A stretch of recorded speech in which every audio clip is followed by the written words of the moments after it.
La bonne heure sur GTV. Bonsoir à toutes et à tous. Merci de suivre l'actualité de ce mercredi 19 février 2025 dont voici les titres. Un partenariat gagnant-gagnant, c'est ce à quoi s'engage le mouvement des entreprises de France, MEDEF, avec le secteur privé sénégalais. Une mission conduite par le président du comité Afrique, Philippe Labonne, a été reçue par le mouvement des entreprises du Sénégal. Son vice-président, Mamadou Racine Sy, a présidé la rencontre. Les détails dans cette édition. Bretton Woods, 80 ans d'impérialisme, le temps de la souveraineté du Sénégal et de l'Afrique, c'est l'intitulé du rapport du Front pour une révolution anti-impérialiste populaire et panafricain FRAPP. Rendu public ce mercredi, il revient sur l'impact des institutions financières sur le continent africain et en particulier sur le Sénégal. Modou Ndiaye de FRAPP a porté leur parole lors de leur conférence de presse tenue ce mercredi. Vous l'entendrez dans cette édition. Suspension de la couverture sécuritaire des combats de lutte jusqu'à nouvel ordre. C'est la décision prise par le ministère de l'Intérieur, une mesure bien appréciée par quelques citoyens rencontrés, mais qui, à contrario, n'est pas du goût des amateurs. Leurs avis divergents dans cette édition que nous allons développer juste après ceci.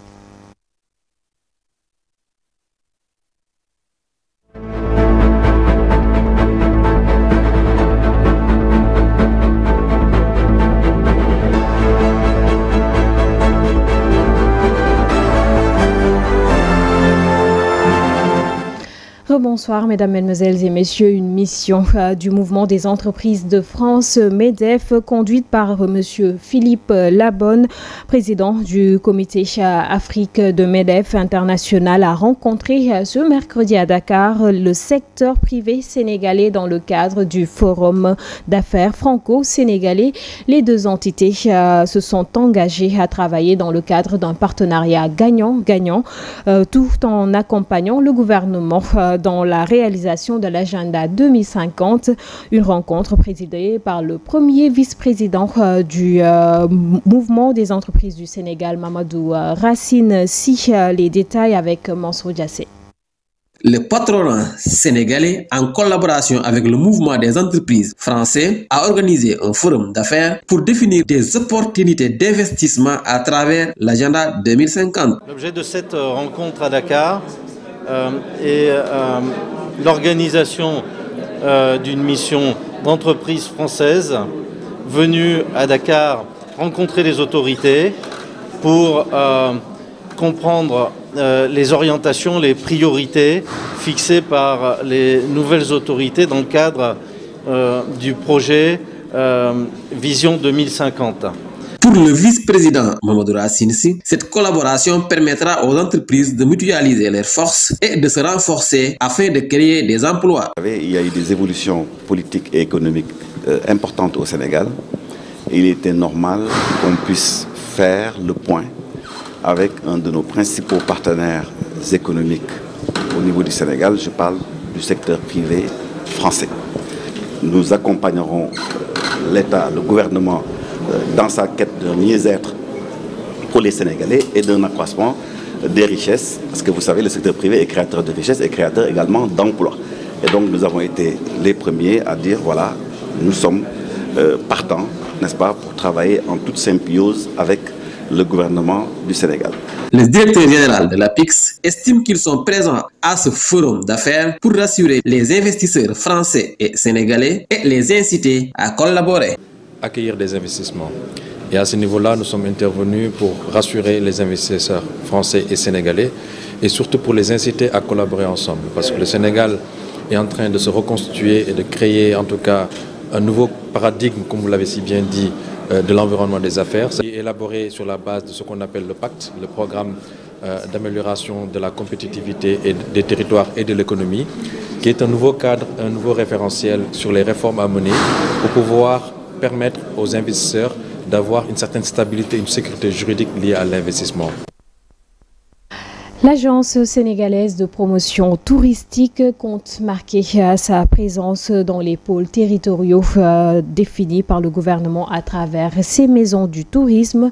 Ces maisons vont offrir des services dont celui dédié à l'accueil et à l'orientation avec un support et des bornes tactiles permettant à travers un QR code de télécharger une application pour accéder à toutes les informations utiles et pratique. Adam Ndiaye, directeur général de l'ASPT, est au micro de Mariem Salifba. Nous voulons donc décentraliser l'action de l'ASPT dans les territoires et les projets que nous portons sont de l'ordre de 7, mais quand même les plus importants sont les projets des maisons du tourisme, des écoparcs touristiques, mais également le projet de digitalisation touristique. C'est rendre déjà l'information accessible partout support tactile. Donc c'est le projet Sénégal en un clic. Un projet que nous pensons va pouvoir aider à démocratiser, à socialiser davantage, n'est-ce pas, l'accès à l'information et aux produits touristiques. C'est aussi les maisons du tourisme dans le cadre de la territorialisation. Le potentiel sénégalais est connu de tous, hein. Maintenant, le problème réside au niveau de la mise en œuvre et de la mise en valeur de ce potentiel-là. Il faut des aménagements, c'est le propre de la SAPO et de la DIAT au niveau du ministère, mais également des promoteurs privés. Nous, ce que nous pouvons faire, c'est de faciliter la mise en relation et également travailler en synergie avec ces structures qui sont dans l'aménagement afin d'arriver à une meilleure convergence, à des synergies pour relancer le secteur, notamment à travers cet esprit de territorialisation. Déjà, je vous disais tantôt que nous avions un projet phare, c'était le Sénégal en un clic. Je crois qu'il n'y a pas meilleur outil aujourd'hui pour porter l'information et pour prendre la destination Sénégal au niveau international comme en interne. C'est aussi à travers la maison du tourisme, au moins, déjà, d'entrer en contact avec les populations. Le ministre de la fonction publique et de la recherche et de la réforme plutôt du service public, Olivier Boucal, a procédé hier au lancement officiel du programme de formation du manager en gouvernance inclusive. Ce programme élaboré dans le cadre du projet d'institutionnalisation de l'équité et de l'égalité de genre va durer 9 mois. Il vise à renforcer les capacités des agents de l'État. Une opportunité, selon le ministre, pour ces agents. Donc, il s'agit d'une formation qui constitue une grande opportunité pour eux. Olivier Boucal, ministre de la fonction publique, et Madina Adishtal, directrice du service PRIEG, sont au micro d'Amsatou Gano. Vous conviendrez avec moi que l'accompagnement des réformes prévues pour la transformation systémique de notre pays implique la nécessité de disposer d'une administration dotée de ressources humaines de qualité, capable de jouer le rôle de catalyseur du développement économique et social de notre nation. À cet effet, les administrateurs et managers publics sont appelés à mieux intégrer la gouvernance inclusive dans le pilotage de leur unité et le management des collaborateurs placés sous leur responsabilité. Dès lors, la mise en œuvre du programme de formation en gouvernance inclusive constitue une réelle opportunité à saisir par toutes les parties prenantes. Ce programme de formation constitue alors un outil qui va contribuer à coup sûr à la professionnalisation des ressources humaines de l'administration publique. À tous les égards, cet outil favorisera le renforcement des capacités et le développement des compétences des managers de la première cohorte. Le programme de formation découle d'un profil de compétences. Pendant 2 ans, l'équipe du PRIEG avec les experts de l'ENAP, on travaille sur 2 ans avec l'administration publique sénégalaise pour définir quels sont les enjeux et les défis de l'administration publique sénégalaise. À l'issue de ces enjeux et défis, des compétences ont été identifiées. Quelles devraient être les compétences que devrait avoir un manager pour développer une gouvernance inclusive? Donc, il y a des compétences et des comportements. Et ce profil-là a été donc validé par le ministre de la fonction publique et de la réforme du service public et par le ministre Maïmouna Dièye de la famille et des solidarités. Et de ce profil-là, de compétences découle un programme de formation. Le FRAPP a tenu une conférence de presse ce mercredi 19 février. La rencontre était centrée sur un rapport d'analyse publié et portant sur l'impact des institutions de Bretton Woods sur l'Afrique et en particulier le Sénégal. Parmi les intervenants, Modou Ndiaye, membre de FRAPP, qui s'est exprimé sur la question et sur l'essentiel de ce rapport au micro de notre reporter sur place, c'était Ndella Ndiaye. Ce rapport de l'ONG a conclu que, contrairement aux idées reçues, l'Afrique a financé le reste du monde et non l'inverse. C'est-à-dire que l'aide qu'apportaient les institutions, ils le font à travers ce qu'ils perçoivent en Afrique. C'est-à-dire avec les exportations des matières premières, avec l'avantage qu'ils ont en Afrique. C'est à partir de ces ressources-là qu'ils prennent pour ensuite revenir en Afrique en soi-disant un financement de l'endettement et autres choses. Les alternatives qu'on a proposées, c'est oser penser d'abord autrement par nous-mêmes. La théorie néoclassique sur laquelle reposent les politiques du FMI et de la Banque mondiale a montré ses limites et ses contradictions. Même dans les pays capitalistes dominants, comme les États-Unis et le Royaume-Uni, elle est de plus en plus remise en cause. Il est donc nécessaire d'élaborer de nouveaux modèles économiques adaptés aux réalités africaines et dégager ce qu'on appelle des dogmes imposés par des institutions financières internationales. Un changement de paradigme est en cours. D'abord, repenser le développement africain à la lumière de l'histoire. 80 ans d'existence, il est urgent de tirer les leçons des erreurs passées et d'élaborer un nouveau modèle de développement. L'Afrique doit d'abord développer des stratégies endogènes basées sur ses propres ressources et priorités. S'affranchir de la dépendance au financement et aux orientations économiques dictées à l'extérieur. Parlons à présent de la décision du gouvernement de baisser certains salaires aux fonctionnaires pour redresser l'économie du pays et faire face aux défis budgétaires qui actuellement alimentent les débats. Selon quelques citoyens rencontrés, cette décision, ou plutôt cette mesure révélée par le secrétaire général du gouvernement, Ahmadou Al-Aminou Lo, n'est pas la solution idéale pour relever l'économie sénégalaise, suivant dans ce reportage signé Aïssa Touba. Alors que le Sénégal fait face à une situation économique décrite comme critique et des défis budgétaires, le gouvernement annonce des mesures drastiques pour tenir le coup, parmi lesquelles baisser les salaires de certains fonctionnaires, une réforme qui fait polémique. Man gawma ni wañi salaire fonctionnaires yi lolu moy solution.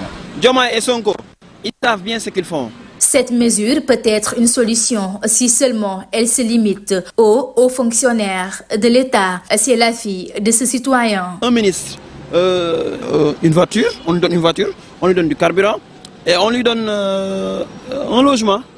Et ce ministre-là, quand vous diminuez un peu de ce qu'il reçoit, mais ça n'impacte pas. Mais pour ce jeune, au contraire, il y a une autre manière de gérer cette situation. Le gouvernement continuité là. Le gouvernement est une continuité. Ils n'ont qu'à améliorer les choses et descendre sur le terrain, mais aussi diminuer leur confort, leur privilège. C'est ça la solution, mais pas baisser les salaires. Pour mais c'est extraordinaire. L'ampleur de la baisse et la date de sa mise en application ne sont pas encore connues, mais le secrétaire général du gouvernement a assuré que la situation économique peut être redressée en 24 mois. Mis à part une réduction de salaire, il a annoncé d'autres réformes comme la suppression d'agences pour faire baisser les dépenses, mais aussi celle de la fin des subventions du prix de l'électricité pour les industries et les plus riches.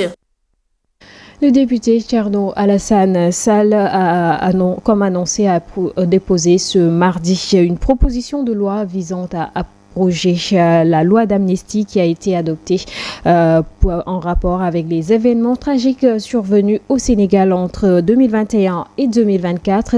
Selon le député, les atrocités qui se sont produites au cours de cette période sont des crimes qui ne devraient pas rester impunis. Suivant ses propos au micro d'Abdoulaye Dieye et de Serignan. Quand on votait la loi d'amnistie en mars 2024, il y a moins d'un an, nous nous étions totalement offusqués de ce que des crimes qui ont été perpétrés pendant 2 ans au Sénégal, des atrocités et d'autres situations extrêmement graves qui ont plongé le pays presque dans un risque de cataclysme, n'aient pas pu être investigués de manière claire, nette et précise. Des citoyens ont perdu la vue.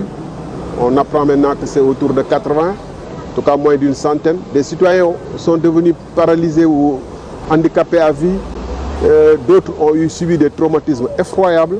Et je m'arrête particulièrement sur le cas révoltant des 2 jeunes filles qui ont été brûlées vives dans un bus, avec tous les traumatismes que cela suppose.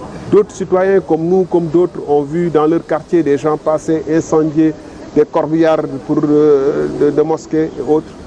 Et bien d'autres citoyens ont perdu leurs biens et leurs ressources. Et la moindre des choses quand de telles situations se produisent, c'est qu'on investigue, c'est qu'on fasse des explications publiques pourquoi cette situation est advenue et comment faire pour que plus jamais ça se répète. Mais vouloir faire passer l'éponge dessus d'une manière simple, ce n'est pas possible. C'est contre toutes les normes internationales. Bien évidemment, maintenant, les dirigeants des pays rêvent souvent de ne pas répondre devant la justice de leurs actes. Et souvent, avant de partir, font des lois d'amnistie. Et le Sénégal, ça commence à devenir une tradition. C'est pourquoi, conformément à notre engagement de campagne électorale, nous avons déposé cette proposition de loi. Et je ne pense pas que parmi les 160 députés, les 165 députés, il y ait plus de 10 qui vont s'opposer à cette proposition. À présent, la page internationale, le Rwanda a annoncé hier la suspension de sa coopération de développement avec la Belgique en raison de la position de Bruxelles sur le conflit à l'est de la RDC. Guerre en Ukraine, l'Union européenne cherche les moyens de s'asseoir à la table des négociations. Les ambassadeurs ont approuvé ce mercredi un paquet de sanctions contre la Russie. L'actualité internationale, c'est avec Mama Wassal. Nous démarrons l'actualité internationale en Burkina Faso. Cela fait 8 mois jour pour jour qu'on est sans nouvelles du journaliste Khalifa Seri. La disparition du chroniqueur de BF1 marquait le début d'une série d'enlèvements et d'arrestations au sein de la presse burkinabé, avec l'interpellation des journalistes reconnus tels que Alain Cherge, Olon et Adama Bayala. Les 4 hommes de médias ont disparu en l'espace de 2 mois seulement entre juin et juillet 2024.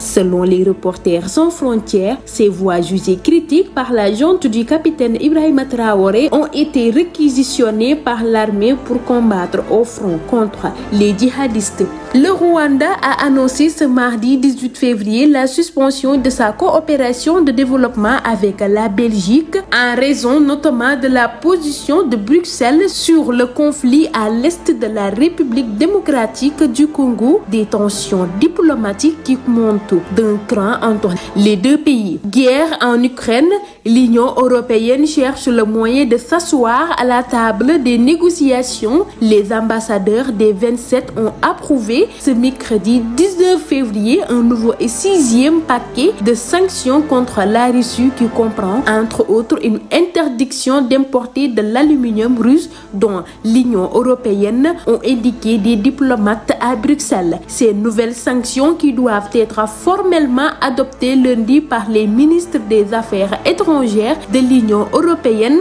comprennent également de nouvelles mesures visant à limiter les exportations de pétrole russe.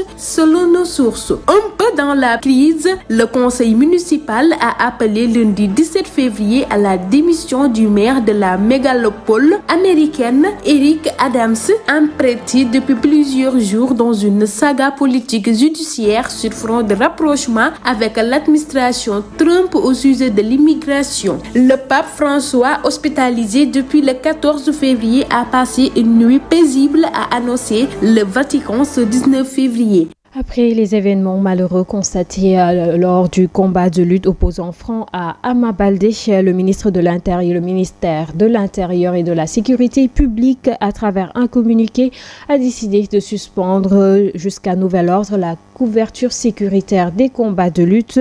Une décision prise pour garantir la sécurité des populations. Une mesure largement saluée par les citoyens rencontrés dans ce reportage signé Aïssatou Ba. Effectivement, c'est une nouvelle qui vient de tomber, je pense, hier nuit. Donc, c'est une décision que nous saluons de la plus grande fermeté, d'autant plus que l'autorité donc a une parole et en tout cas une attitude que l'on doit respecter. Donc, on fait le point. Donc, depuis presque des années, on a noté plus de 17 personnes qui ont perdu leur vie donc, à cause de des violences qui sévissent autour donc, de la lutte et c'est pas du tout normal. Décision bu kii quoi ñu xoolaat beneen décision moo gën. De solution mooy comme li ma la wax rek ñaaxaat xanaa ñu waxtaanaat ak population bi rek. Bon, c'est pas une solution. Il faut revoir cette décision parce que ce qui crée cette violence dans la lutte ne sont pas des supporters mais des gens qui profitent de l'occasion. jaxasoog nit ñi. Bon, en fait, c'est pas je suis pas d'accord parce qu'on aurait pu faire la depuis. Parce qu'actuellement, ça crée des problèmes entre les lutteurs, les supporters. Actuellement, il y a tellement de violence. Tout le monde ne peut pas aller en stade. C'est ça crée des violences. Nous qui habitons là-bas, nous sommes toujours dans l'insécurité. Il faut qu'ils nous aident. C'est une décision salutaire et qui en va donc de l'intérêt de toute la nation. D'autant plus que c'est un sport qui est très suivi et qui, en tout cas, développe, si on peut le dire ainsi, beaucoup de choses, apporte beaucoup de choses donc, au développement de ce pays, mais il en est en revanche donc, de stopper à un moment. S'il y a beaucoup de dérives donc, qui sévissent, il faut que l'on se stoppe, que l'on s'arrête et qu'on discute davantage. Une décision qui ne laisse pas indifférent le monde de la lutte.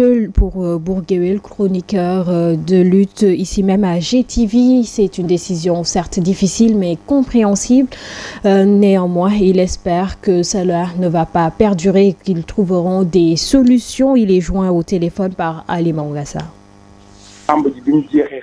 C'est très très dur. Il y a des lutteurs qui ont déjà reçu de l'argent pour leur futur combat.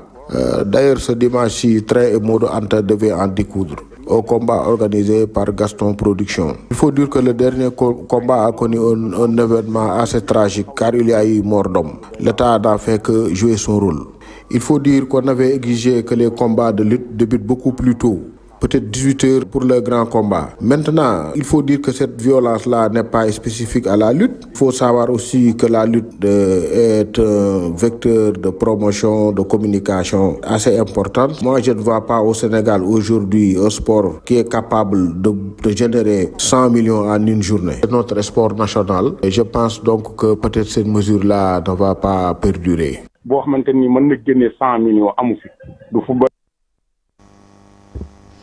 Et c'est cet élément qui met en terme à cette édition du mercredi. Merci de l'avoir suivi et excellente suite de programmes en compagnie de GTV. Bonsoir.